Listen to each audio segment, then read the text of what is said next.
আসসালামু আলাইকুম। আপনারা অনেকে কমেন্ট করেন আমার শালিক পাখিটা আছে কিনা? হ্যাঁ ভাই, শালিক পাখি কি কোথাও যায় কিনা?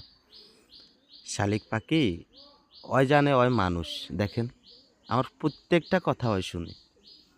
আমি যা করি উনিও তা করে। আমি যেটা বলি কথাটা আমার শুনে।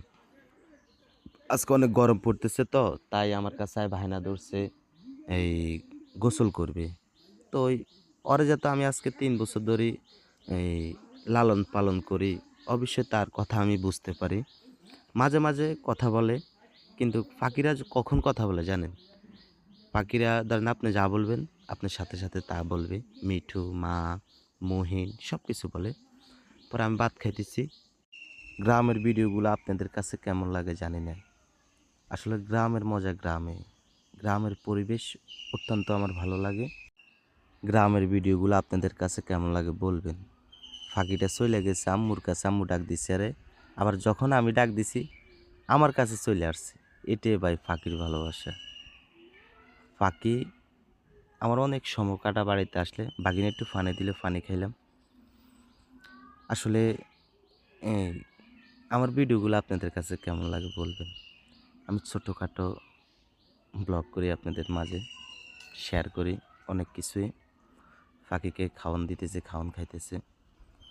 তো এখন আমাদের বাড়িতে আজকে কয়দিন ধরেই একটা আমাদের বাড়িতে কুকুর নাই। আজকে কয়দিন ধরে দিয়ে একটা কুকুর আমাদের বাড়িতে আসে। তো প্রতিদিন আমি খাওয়া-দাওয়া শেষে আমি তাকে কিছু খাওয়ান দিই। ১ প্লেট ভাত লইছি, কুকুরে খাইছে, আমি খাইছি, আমার ফাঁকি খাইছে। তো আসলে এটে আমার কাছে খুব ভালো লাগে। আমি একটা জিনিস সবাই মিলে খামু। এই দেখেন, এই কুকুরটাকে দিলাম। একটা প্লেট ভাত কুকুরে খাইলেও, আমি খাইলাম, ফাঁকি খাইলো। কুকুরটা আসলে পেটে কিছু নেই, খিদা অনেক এইজন্য। আমাদের বাড়ির পাশে একটা পুকুর আছে আমাদের।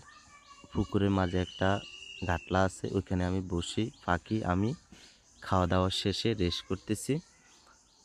দেখেন ফাঁকিটা আসলে গোসলের পরে ভিজে ছিল, এখন অনেক শুকাইয়া গেছে। দেখেন ওর ঠোঁটটা অনেক সুন্দর।